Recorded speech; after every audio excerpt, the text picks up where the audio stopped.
এই টাকা দেন, তালি দেন সবাই, তালি দেন। কলেজের বাইপাস হিসেবে এটা করছিল, যে জনগণের দুর্ভোগ এবং এটা করলে জনগণের পুরো দুর্ভোগ কমে। না না না না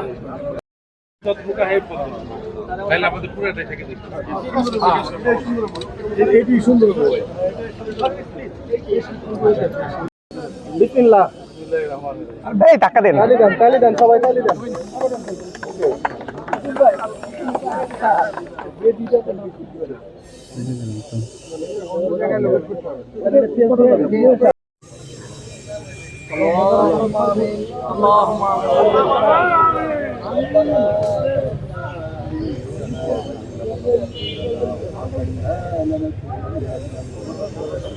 آمين.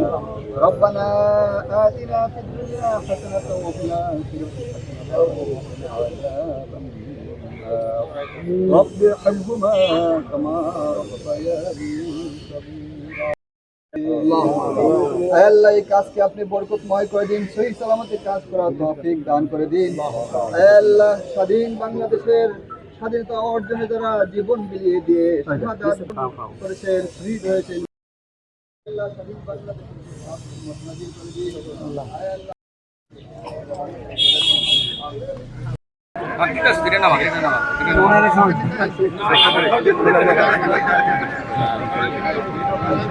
আমরা অনেক কর্মকাণ্ডের সাথে জড়িত, আমরা অনেক উন্নয়নের সাথে জড়িত, কিন্তু আজকে যে প্রজেক্টটা আমরা হাতে নিয়েছি এটা বিগত দিনে দেশের জন্য যারা শহীদ হয়েছে, এদেশের বাংলা ভাষার জন্য যারা শহীদ হয়েছে, তাদের যে আত্মত্যাগ, তাদের যে স্মৃতিটা আমরা নতুন করে তুলে ধরতে পেরেছি, এর জন্য মহান সৃষ্টিকর্তার কাছে আমরা শুকরিয়া আদায় করি এবং তাদের আত্মা আজকে শান্তি পাবে যে তাদেরকে এত বছর পরও আমরা স্মরণ করছি।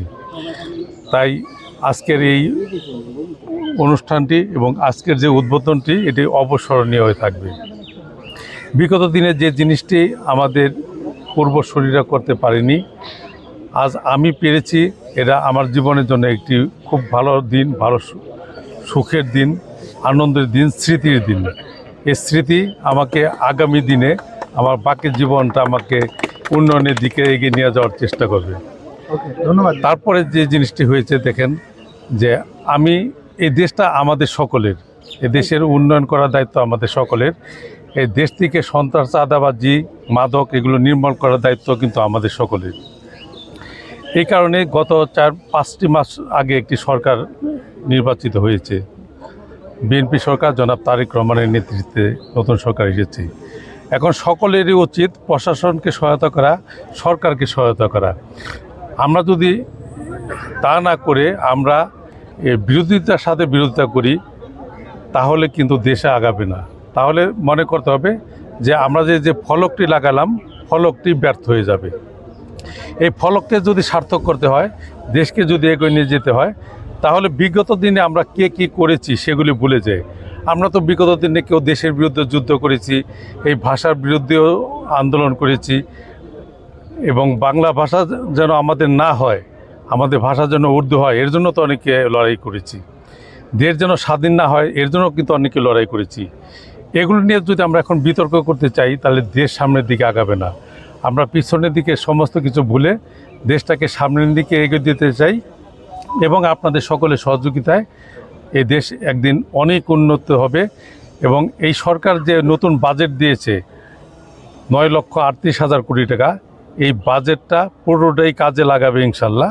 এবং পুরো বাজেটটা কাজে লাগে এই দেশটাকে নিম্নবিত্ত থেকে মধ্যবিত্তে আমরা নিয়ে যাব, এটাই আমাদের মূল লক্ষ্য।